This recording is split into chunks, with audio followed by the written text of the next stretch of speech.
On this episode, I'm going to be showing you 3 cool tools that you should have inside your toolbox.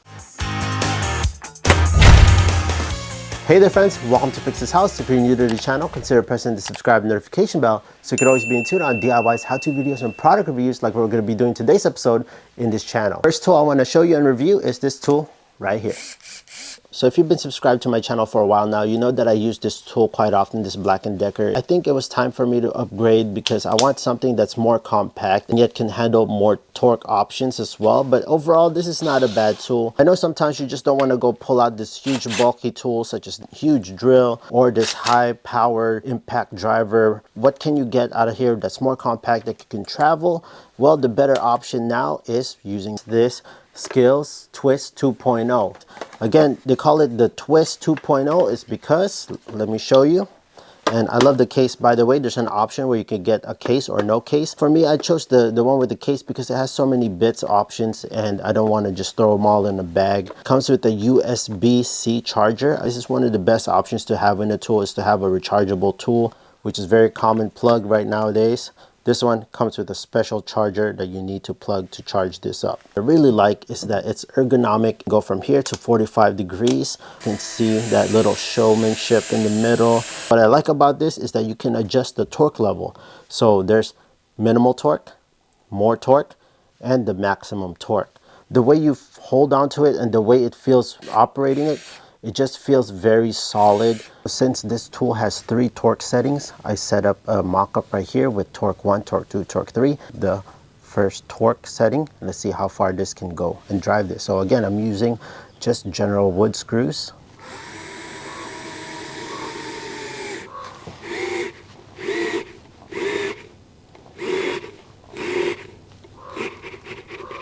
So there you go. So now let's move on to second torque setting, which is a lot stronger.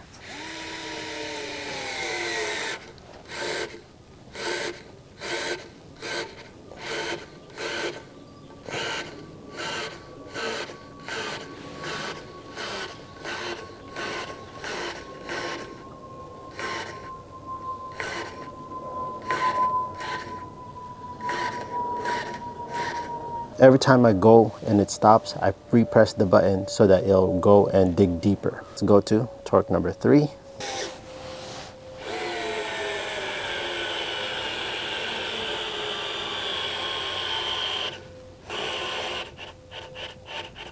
So what I've noticed that on the highest torque setting, I didn't have to keep repressing the button. I probably did it twice towards the end, but it drove everything down to about close to about the same height as the second one, but this is definitely lower. Oh, actually keeps going. There you go. Just press the reverse to take it out. Again, if you're putting together like cabinets or whatnot, you want to put in the lowest torque setting so you don't strip out any screws. But if you're doing some heavy duty work, you can go and adjust to a higher torque setting. Now let's get to the pros and the cons. Let's start with the pros first. So you can see that it swivels, so that's definitely a great feature to have. I like the button right here where you can just go up and down for easy reverse and forward action. I like the cool display right here where it shows the spinning movement, makes you kind of want to just look at it while you're doing work or whatnot. I really like on this tool is that USB-C feature. I know that I can just find one around the house to replace it. Again, what sealed the bag for this for me is the torque adjustable feature right here. The only con that I see here is maybe the swivel feature. I know it only stops at the 45 degree. Maybe it could go on a 90 degree angle further down. Overall, it's nice and compact, fits well on my hand. It has some good weight onto it, so I know that it's made out of quality and it's not just gonna fly on me during operation. Let me know in the comment section down below what you think of this tool. If you have one, what are your experiences with this tool? So again, friends, if you're interested on this tool and any other tools that I review on this video, I'll leave all those links on the description down below. With that being said, let's get to the next tool. Sorry to interrupt, but if you're finding this video super helpful so far, please hit that like, subscribe. It'll greatly help out the channel. Thank you so much. Let's get back to the video. This next tool up is called the spin out. So the spin out is made for a roller brush or your paint rollers to clean it up efficiently, and supposedly it's saying that it's supposed to dry it up at the same time as well after you go and clean it up, which is, how does that work with the wet jets, making it dry. I don't know, we'll go review it. Let's see if it's made up to what it says here. Here's the spot at the top. You can connect your garden hose right here. And there's also an adapter where you could place it on your deep sink or any type of sink on top. And then you can connect it to your sink. It's very simple actually how they made it. We turn down the lighting here so you can see the holes. But right there, there's little tiny pinholes running right across the tool right here. I'm very curious how this is gonna go spin out that roller. And let's see how well it cleans out. So plug it into your garden hose. So you can see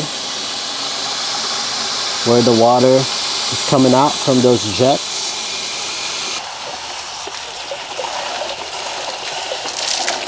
Push it down, it spins regularly. But when I go up a little bit, that's when it gets really fast. Like this. Now it's time to put this tool to the test. I just got done painting something with my roller. Let's see how well it cleans up that paint roller. Now I'm gonna get a bucket so I can drain all the paint in here. Dirty paintbrush.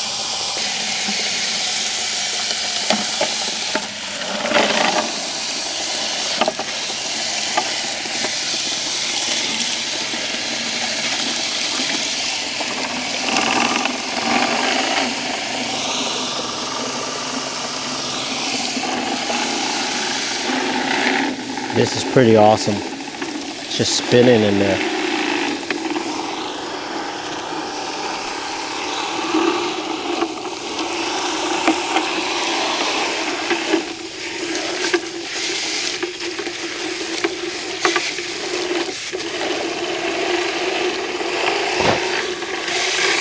So far, wow, just knocked out all the paint out of there.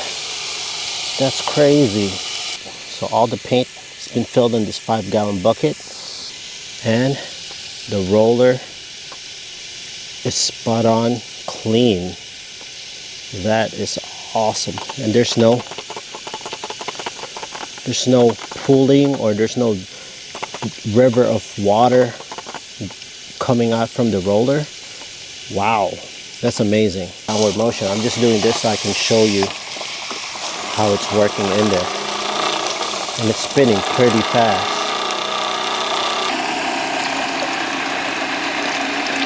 Look how fast that thing's spinning. And they're still collecting some paint in that bucket.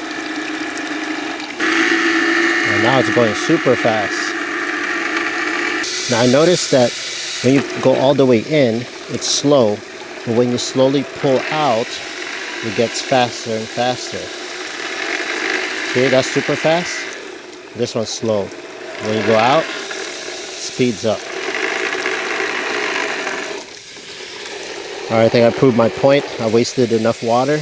Definitely a messy demonstration. I got paint all over my camera gear, but it was all worth it. So there you have it, friends. That's our demonstration for the spin out. Seeing is believing, so you saw it for yourself. So now let's get to the pros and the cons. The pros is it works. Just follow the directions right here. You won't go wrong. First, I was skeptical. I thought that it wasn't gonna work with just a simple stream of water, but the way that it's just engineered and planned and designed, it just works. Another pro thing about this, it is made in the USA. And another thing is that it is inexpensive. It only took seconds for that thing to get cleaned. The cons is maybe working with a garden hose outside tends to get a little bit messy, but if you connect this to your utility sink at home or a sink with that adapter, I think it's more controlled and you'll have a nice flow. Leave me a comment section down below what you think of this. Have you tried this out for yourself? Would you recommend this? Because I do.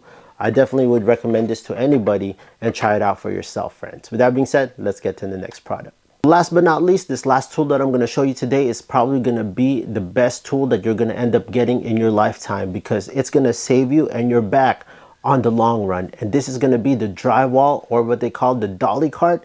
and it's only a two-wheeled monster. Let me show you what this tool is all about. So first thing that we're going to do is we're going to assemble this tool. It's a very easy tool to assemble. It only takes 2 metal rods, a few of these tie down screws, and then your 2 huge humongous wheels that's already inflated. So now you have these 2 steel plates that can adjust accordingly, so you can sandwich whatever you're trying to hold on to. Maybe it's a thin piece of drywall. I know it's saying it's a drywall cart, but you can use this in multiple scenarios. I used it on moving doors, moving huge windows, big pieces of lumber. And you can actually go above and beyond and buy 2 so that you can have more stability.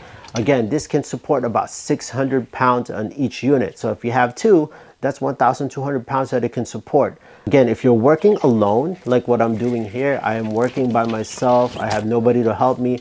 This is a great tool to have. Is put one weight more on one side, and that way you can go and maneuver it a lot better. And what's great about this is that you can turn on any direction. It's rugged.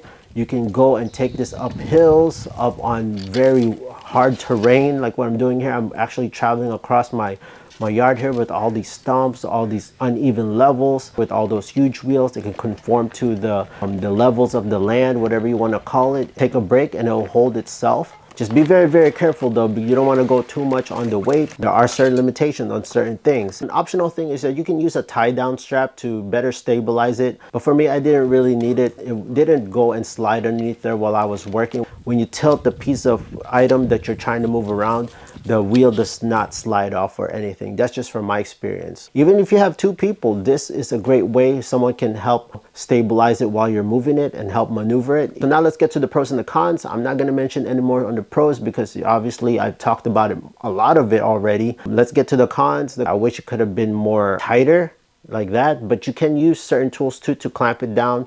Say like one of these clamps right here, actually a good tool to use in conjunction with it. Since it's an inflatable tire, the chance that you might be able to puncture it later on down the road, but I guess it's fine overall. I think it's a great tool to have. So there you have it, friends. Tools that you should consider having inside your toolbox. Let me know in the comment section down below which tool is your favorite and which one you're willing to try out. And if you have any suggestion on any other tools that you want me to review, leave it in the comment section down below. If you're liking these type of videos, please let me know in the comment section down below and hit that like button so I know that I can produce more of these types of videos. And if you have any suggestions on any other tools that you want me to review, leave it in the comment section down below. It might be featured on the next video. Friends, thank you so much for watching. Please hit that like, subscribe, notification bell, and I'll see you friends on the next video.